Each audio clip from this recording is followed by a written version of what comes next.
वचन है एफिसियों के नाम संत पौलुस का पत्र अध्याय 2 वचन संख्या 19।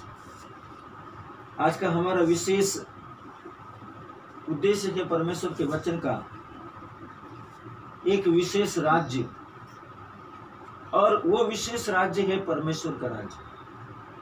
और एफिसियों के नाम संत पौलुस की पत्री में संत पौलुस अध्याय 2 वचन 19 के द्वारा आप सबसे उस पवित्र राज्य के विषय में बात कर रहे हैं।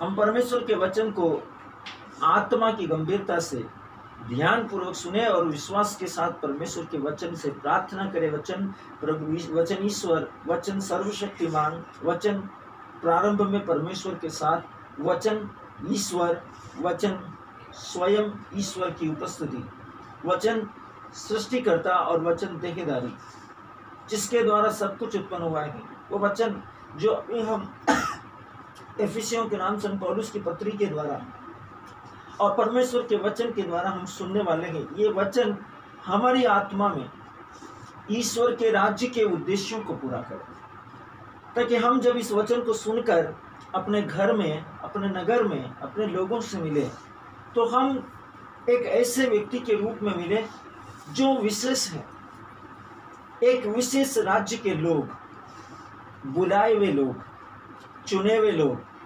अभिषेक किए हुए लोग, परमेश्वर के वचन के मछुए जो संसार के लोगों के मध्य में आत्मा की फसल को काटने के लिए विश्वास के वचन का जाल डालने वाले हैं। ऐसे विशेष लोग हैं हम, और हम इस वचन को अब सुनने जा रहे हैं। हम प्रार्थना करें परमेश्वर का वचन हमारी आत्मा में, हमारे हड्डी हड्डी में, हमारे गुदे गुदे में पहुंचकर परमेश्वर की इच्छा पूरी करें। वचन कहता है कि एफिसियों के नाम संत पौलुस का पत्र अध्याय 2 वचन 19 में, इसलिए तुम सब विदेशी और मुसाफिर नहीं रहे। इसलिए तुम अब विदेशी और मुसाफिर नहीं रहे, परंतु पवित्र लोगों के संगी, स्वदेशी और परमेश्वर के घराने के हो गए। हम सब कैसे हो गए हैं? पवित्र लोगों के संगी हो गए, उनके साथी हो गए, उनमें मिले हुए लोग हो गए, पवित्र लोगों में जो चुने हुए हैं। और हम स्वदेशी अर्थात परमेश्वर के राज्य अर्थात स्वर्ग राज्य, जिसके विषय में यीशु बोलता है कि मेरा राज्य इस संसार का नहीं है। हम उस स्वदेश के, जो हमारे स्वामी का देश है, उसी देश के हम सदस्य हो गए हैं और परमेश्वर के घराने के लोग हो गए हैं। परमेश्वर के घराने अर्थात परमेश्वर के परिवार के सदस्य। Hallelujah, hallelujah, hallelujah, hallelujah. हम इस विश्व के नहीं हैं। सबसे पहले हमको याद रखना पड़ेगा मेरे प्रियो, इस बात को अपने जीवन में स्मरण करें। प्रत्येक पल, प्रत्येक क्षण, प्रत्येक दिन जब आप इस विश्व में हैं, आपको स्मरण करना पड़ेगा आप इस विश्व के नहीं हैं। जब आप मध्य प्रदेश से आप दूसरे अन्य स्टेट में जाते हैं, ये आपको स्मरण होता है कि आप इस स्टेट के नहीं हैं। आप किस स्टेट के हैं आपको मालूम है। वैसे ही आपको ये स्मरण रखना है अपने दिल में, अपने मन में, कि आप इस विश्व के नहीं हैं। हम स्वर्गीय राज्य के विशेष लोग हैं। हम स्वर्ग के राज्य के विशेष लोग हैं। यद्यपि हम पृथ्वी में रहते हैं, लेकिन यदि बाइबल हमको बताती है कि यदि हम पृथ्वी में रहते हैं, हमारी नागरिकता इस संसार की है, जिस राज्य के हम हैं और जहाँ से हम कार्य करते हैं वह स्वर्ग में है। यदि आप इस पृथ्वी पर हैं, इस सृष्टि में काम करते हैं, इस नगर में काम करते हैं, इस नगर के लोगों के लिए काम करते हैं, लेकिन उसके बावजूद भी आप कहाँ हैं? आप आत्मा में परमेश्वर के साथ में स्वर्ग में हैं, क्योंकि आप इस सृष्टि के नहीं हैं। यीशु के जीवन के उदाहरण को देख सकते हैं। प्रभु यीशु मसीह के जीवन के उदाहरण को देख सकते हैं। यीशु ने राज्यपाल पिलातुस के भवन में, और प्रभु यीशु मसीह का वचन हमको स्पष्ट कहता है कि उसने पेंतुस और पिलातुस के सामने, हेरोदेस के सामने इस बात की गवाही दी, मेरा राज्य इस संसार का नहीं है। जबकि वो कहाँ था? वो पिलातुस के सामने था, हेरोदेस के सामने था, वो पेंतुस और पिलातुस और हन्ना और कैफस के सामने था। लेकिन उसने क्या कहा? मेरा राज्य इस संसार का नहीं है। यदि हम इस संसार में हैं तो भी हम इस संसार के नहीं, अपितु हम स्वर्ग के प्राणी हैं, स्वर्ग के सदस्य हैं, स्वर्ग के मनुष्य के, जब तक आप इस बात को मान नहीं लेते तब तक आप विश्वास में नहीं है। आपको अपने विश्वास की घोषणा अपने मुंह से, बाइबल कहती है यदि तू मुंह से स्वीकार करे और हृदय से स्वीकार करे और मुख से इस बात की गवाही दे कि यीशु की प्रभु है, तो निश्चय तू उद्धार पाएगा। विश्वास के लिए मुख से स्वीकार करना और गवाही देना बहुत जरूरी है, अनिवार्य है। हमको मानना पड़ेगा हम इस राज्य के नहीं हैं, हम स्वर्ग राज्य के हैं। जिस राज्य के हम हैं और जहां से हम कार्य करते हैं वह स्वर्ग में है। आप इस पृथ्वी पर हो सकते हैं, लेकिन आप कहाँ से काम कर रहे हैं, आपको ऑर्डर कहाँ से आ रहे हैं, आपको निर्देश कहाँ से आ रहे हैं, आपके अंदर किसका आत्मा काम कर रहा है, कौन आपको प्रेरित कर रहा है सेवा के काम करने के लिए, भलाई के काम करने के लिए, दया के काम करने के लिए, प्रार्थना करने के लिए, निवेदन करने के लिए, रोगियों के लिए प्रार्थना करने के लिए, बीमारों के लिए प्रार्थना करने के लिए, याजकों के लिए प्रार्थना करने के लिए, पापियों के लिए प्रार्थना करने के लिए, जेल के कैदियों के लिए प्रार्थना करने के लिए, एक्सीडेंट ग्रस्त लोगों के लिए प्रार्थना करने के लिए आपको निर्देश कहाँ से मिल रहे हैं। आपको इस बात को आत्मा में परमेश्वर के वचन के द्वारा परमेश्वर की उपस्थिति के जन्म में होकर आपको स्वीकार करना पड़ेगा, महसूस करना पड़ेगा कि आपके पास में जो ऑर्डर आ रहे हैं, जो निर्देश आ रहे हैं, वो कहाँ से आ रहे हैं। आप अपनी मानवीय इच्छा से नहीं कर सकते, मानवीय दृष्टिकोण से आप नहीं कर सकते। मानवीय दृष्टिकोण मनुष्य का जीवन स्पष्ट रीति से कहता है, यदि हम अपनी मानवीय दृष्टि से करते तो बाइबल में परमेश्वर के वचन में पौलुस ने कहा कर्मों के अभाव में विश्वास व्यर्थ है। क्यों? क्योंकि पौलुस के जो कर्म थे वो ऐसे थे कि वो कलीसिया का विरोधी था, कलीसिया को सताता था, कलीसिया पर अत्याचार करता था, कलीसिया को दंड देता था, कलीसिया को नष्ट कर देना चाहता था। ये उसके कर्म थे, लेकिन उसके कर्मों के बजाय परमेश्वर ने उस पर अनुग्रह के द्वारा उसको एक सेवक के रूप में, जो बातें प्रेरित नहीं जानते थे, जबकि उसने प्रेरितों के साथ में रहे बिना, परमेश्वर के वचन को सुने बिना, एकदम बाद में प्रभु यीशु के पुनरुत्थान के बाद में उसने प्रभु का दर्शन पाया और प्रेरितों से ज्यादा प्रभावशाली शिक्षाओं से उसने लोगों के हृदयों को परिवर्तन किया। इसलिए पौलुस कहता है कि कर्मों के अभाव में विश्वास व्यर्थ है। उसने उसके कार्यों में उसको सफलता मिली विश्वास के द्वारा। जो विश्वास उसको परमेश्वर ने दिया, उस विश्वास के द्वारा परमेश्वर के वचन से आज बाइबल हमको बताती है कि जितनी पत्रियां पौलुस ने ऐसे ऐसे स्थानों में, ऐसी ऐसी कलीसिया के लोगों के पास में कही, जहां पर प्रचार करना क्या, उनके सामने खड़े होकर बोलना बहुत भारी बात थी, नहीं बोल सकते थे। लेकिन पौलुस ने उनके सामने, उनके वेदियों के सामने, उनके देवताओं के सामने, उनके कबीलों के सामने, उनके समूह के सामने, जो उसको मार डाल सकते थे, ऐसे लोगों के सामने उसने परमेश्वर के वचन का प्रचार किया। किससे? वचन से, सुसमाचार से। और बाइबल हमको कहती है सुनना वचन से होता है, और जो सुना जाता है वो मसीह का सुसमाचार है। विश्वास कैसे उत्पन्न होता है? सुनने से। और जो सुनाया जाता है वो क्या है? मसीह का सुसमाचार। और विश्वास के द्वारा पौलुस ने अपनी जिंदगी के अंदर अपने कर्मों के अभाव में विश्वास के द्वारा अनुग्रह के प्रतिफल को बताया। और पवित्र शास्त्र आपको और मुझको यही बताता है स्पष्ट तरीके से, ताकि हम आत्मा की फसल को देख सके अपने विश्वास के द्वारा। परमेश्वर का पवित्र वचन कहता है वह स्वर्ग में है। क्यों? क्योंकि जहां हम हैं वहां स्वर्ग है। आप इस स्थान पर है, आप स्वर्गीय स्थानों में हैं। जब आप विश्वास करते हैं कि मैं स्वर्ग में हूं, तो आप स्वर्गीय स्थानों में हैं, क्योंकि वचन कहता है विश्वास, जो कुछ तुम प्रार्थना में विश्वास के द्वारा मांगते हो, विश्वास करो। बाइबल कहती है विश्वास करो कि आप स्वर्ग में हैं। आप बोलो, आप पृथ्वी पर इस घर में खड़े होकर, इस भूमि पर खड़े होकर आप आत्मा में बोलो मैं स्वर्ग में हूं। आप स्वर्ग में हैं। कहिए मैं स्वर्ग में हूं, मैं स्वर्ग में हूं। हालेलुया। पवित्र शास्त्र कहता है जब आप कहते हैं कि मैं स्वर्ग में हूं, तब आप स्वर्ग में हैं। वचन हमको सिखाता है वह याजकों का एक राजसी महिमा में सा दिन आप नए जन्मे लोगों के लिए है। याजकों का राजसी, याजक और राजकीय लोगों का एक महिमा सा दिन, जो नए जन्मे लोग हैं, जो विश्वास में नए जन्मे, आत्मा में नए जन्मे, जिन्होंने पवित्र आत्मा में नया जीवन पा लिया है, वो सब कौन है? परमेश्वर के याजक और परमेश्वर के राजघराने के लोग हैं, पवित्र परिवार के लोग, परमेश्वर के परिवार के लोग। वचन कहता है वे सब नए जन्मे हैं। उस दिन आप उस राज्य में जन्मे थे। परमेश्वर का वचन कहता है स्पष्ट तरीके से सर्वशक्तिमान के वचन के अनुसार, उस दिन आप उस राज्य में जन्मे थे जब आप नए जन्मे थे। परमेश्वर का वचन स्पष्ट तरीके से बताता है। कुलुसियों के नाम संत पौलुस का पत्र अध्याय 1 वचन 12 और 13, यह याजकों का एक राजसी और महिमामय राज्य है। जिस दिन आप नए जन्मे थे उसी दिन आप उस राज्य में जन्मे थे जिस राज्य में परमेश्वर है। Hallelujah, hallelujah, hallelujah, hallelujah. पवित्र शास्त्र कहता है कि इससे अंतर नहीं पड़ता, इससे फर्क नहीं पड़ता है कि आपको कोई लाइलाज आनुवंशिक रोग या बीमारी बताया गया था।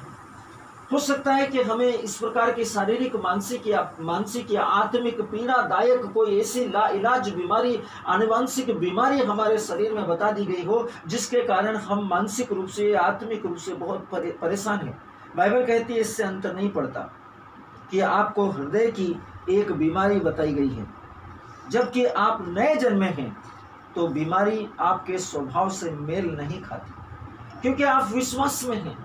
पौलुस यही बोलता है कि जब मैं विश्वास में नहीं था तब मैं मेरे कर्मों के कारण पापी था, लेकिन विश्वास में आने के कारण अनुग्रह ही के द्वारा। यूहन्ना का पत्र अध्याय 3 वचन संख्या 16, बाइबल कहती है ईश्वर का प्रेम के द्वारा, परमेश्वर का वचन के अनुसार बाइबल सिखाती है परमेश्वर ने जगत से ऐसा प्रेम किया कि उसने उसके लिए अपने इकलौते को दे दिया ताकि जो कोई विश्वास करे। पौलुस ने क्या किया? अपने विश्वास के कारण, अपने कर्मों के द्वारा, कर्मों पर नहीं बल्कि विश्वास के कारण अनुग्रह से परमेश्वर की संतान बन गए।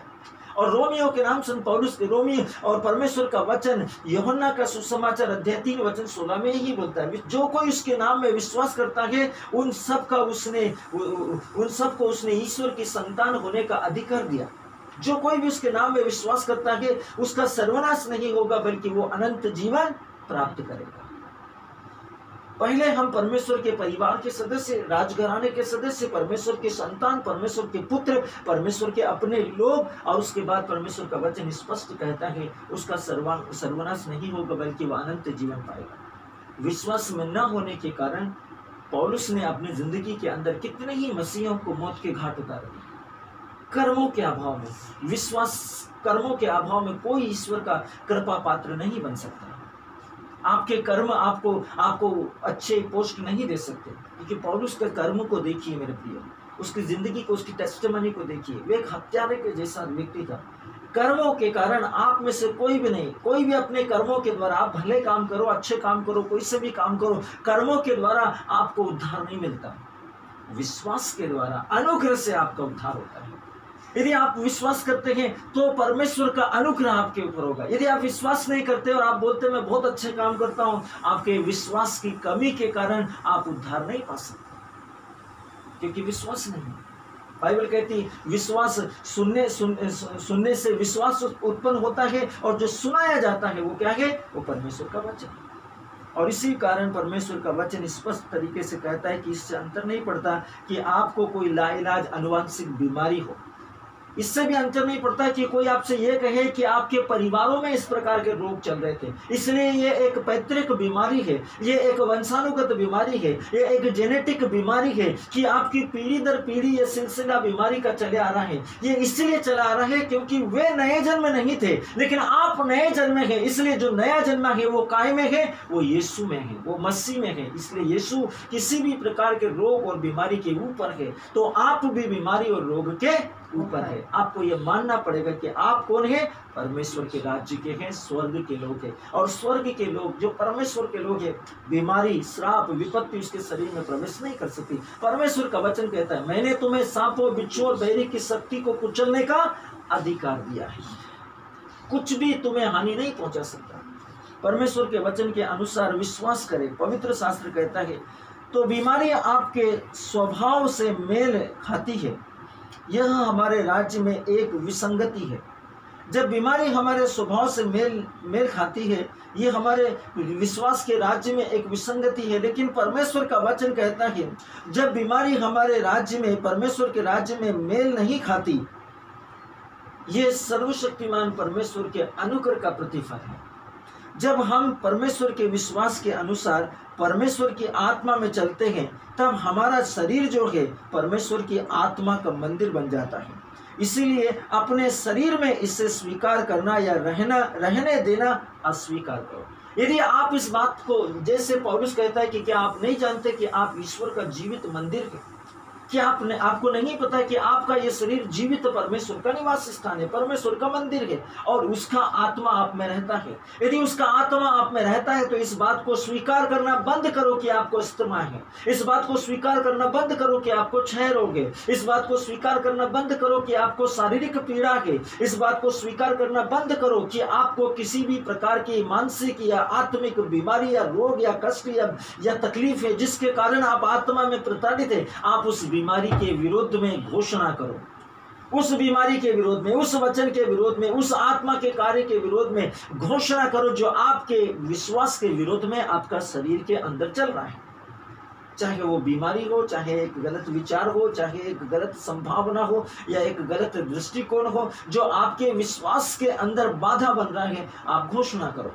हर एक बीमारी के पीछे, हर एक नुकसान के पीछे, हर एक आर्थिक संकट के पीछे आप घोषणा करो, आर्थिक संकट तेरा मेरे जीवन में कोई अधिकार नहीं। मैं तुझे अपने इस जीवन से निकालकर सुनसान और सूखे स्थानों में, मरुस्थलों में, बीघड़ों में फेंकता हूँ। यीशु मसीह के नाम से जा और फिर कभी ना आना। जब तक आप अपने विश्वास की घोषणा नहीं करते, वो आपके जीवन के अंदर हस्तक्षेप करती रहेगी। उसे स्वीकार करना अस्वीकार कीजिए।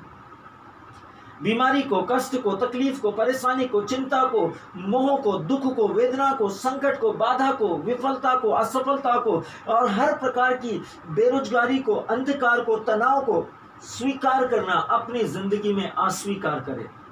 Hallelujah, hallelujah, hallelujah, hallelujah, hallelujah.